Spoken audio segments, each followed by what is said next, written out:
आप हमारे परिवार से विदाई लेने की बात कर रहे हो, दीक्षा लेने की बात कर रहे हो, ये मैं जानता हूं।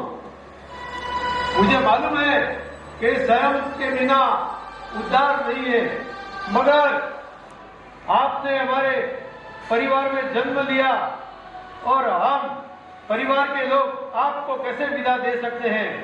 हमारे परिवार को छोड़कर आप जाने की बात कर रहे हो, ये हमें मंजूर नहीं हो रही है।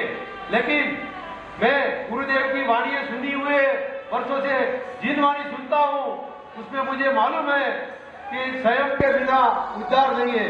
अगर आपको भव जो भ्रमते हैं, भ्रमण करते हैं, अनंता 24 युगों से हम कई एकेंद्रिय, बेइंद्रिय, तेइंद्रिय, चौंद्रिय, पंचेंद्रिय में जन्म ले चुके, कष्ट भुगत चुके, पीड़ा भुगत चुके हैं।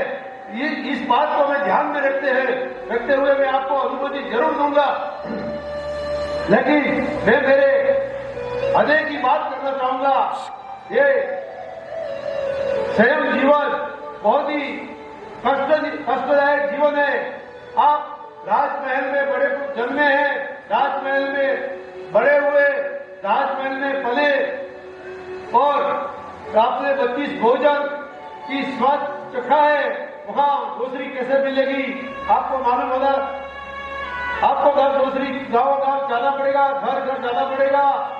आपको उचित जान दूसरी मिले नहीं मिले, चतुर्मास में आपको कहीं बारिश ज्यादा हो तो आप कहीं बिहार नहीं कर सकते, दूसरी के लिए नहीं जा सकते, आपको भूखा रहना पड़ेगा। ठंडी के अंदर, ठंडी के मौसम में आपको अत्यंत ठंडी महसूस करनी पड़ेगी। जैसे आप राजमहल में रहते हुए इंसान वो दीक्षा का उपासना में कैसे रह पाओगे, ये मुझे बहुत चिंता की विषय है, मुझे सताता है। लेकिन मैं जानता हूं कि दीक्षा ही उत्तम मार्ग है। इस मार्ग पर मैं पूरी तरह से धर्म संकट में फंसा हुआ हूं। मैं क्या करूं? मुझे मालूम है कि दीक्षा का हमने कई प्रोग्राम देखा है, दीक्षा लेनी ही चाहिए, मगर ये इंसान जिस रूप में जन्मे हैं, हम पूरी तरह से धर्म संकट में आ गए। ये परिवार को, समाज को ये चीज में फंसे हुए, उलझन में फंसे हुए, हम शिक्षा नहीं ले पा रहे। ये हमारा भाग्य नहीं है। हो सकता है हमारा पुण्य उदय नहीं हुआ। मुझे एक बात के लिए वास्तव में मेरे साथ घटी हुई है। मेरे कल्याण मित्र पारस जी दोषी हरेजा वाले, जो मेरे हृदय के अंदर बसे हुए हैं और 20 साल से हम लोग एक साथ रहते थे, चाहे कितना भी झगड़ा हो, चाहे कुछ भी घटना हो, लेकिन तीनों में एक बात तो हम बात करते मिलते, मगर वो संसार छोड़ के चले गए और मैं रह गया। संयम जीवन लेवो मर गयो। पारस की दीक्षा के बाद उसके दुकान में उसके बेटे को मिलने गया। इसी तरह से मेरा लड़का आ गया और मेरे को वो देख के बहुत दुखी हो गया। उसके टेबल पे बहुत रो पड़ा।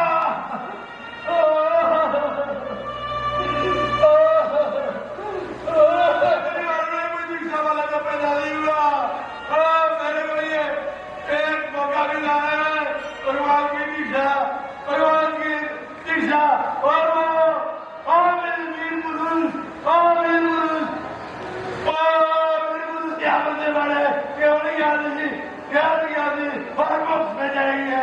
मुझे बहुत खुशी है। मेरा परिवार का मेरा पुत्र मोक्ष में जाएगा और दिन रात भक्ति करूंगा। मेरे भाइयों बहनों, मेरे परिवार, आप सबसे निवेदन करता हूँ कि स्वयं के बिना कोई उद्धार नहीं है। अपन नहीं ले पाए कोई बात नहीं, साग बनिए, कालिका बनिए, घर बनाते कीजिए, रात्रि भोजन का त्याग कीजिए, जो हो सकता है। गुरु महाराज जो कहते हैं वैसा जीवन जीविए और अपन बरसों से अनंत समय से मगरमच्छ बने, कुत्ते बने, हाथी बने, क्या नहीं बने, और सब जगह मार खाई, सब जगह चले, सब जगह पिटाई गई। लेकिन आपके साथों में क्या आपकी और मेरी और आपकी सबका जीवन धन्य बने और आत्मा को आगे भाव भवांतर भटकना न पड़े। और मेरी यही आप सबसे भी प्रार्थना है और पास कुमार जी से ये मेरी निवेदन है कि आपका उद्धार होगा, ये तो बात मैं जानता हूँ, लेकिन आप हमें भी याद करना, हमारा भी उद्धार करना। हम भी चाहते हैं, हमें याद करना, हमें भी मोक्ष चाहिए और जल्दी से जल्दी चाहिए। अगर इस जन्म में मिलता है तो अगला जन्म लेना ही चाहिए, अगर नहीं पॉसिबल है तो आप जो जल्दी से जल्दी हमारा कल्याण करना, हमारा कल्याण करना। बोलने में कुछ भूल चुक हो तो मन वचन कहा है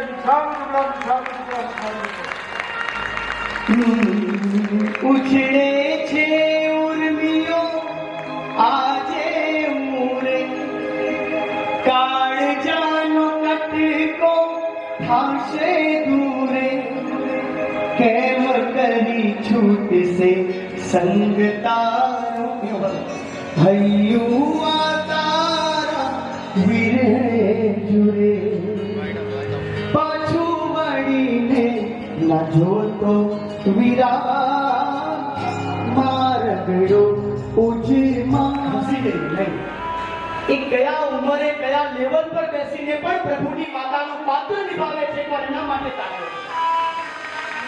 બે દીકરા અને મમ્મી આખી દીક્ષામાં રડીને દીક્ષા બતાવી, એક દીકરાને દીક્ષા આપી, બીજો દીકરાને મમ્મી ઘરે આવ્યા.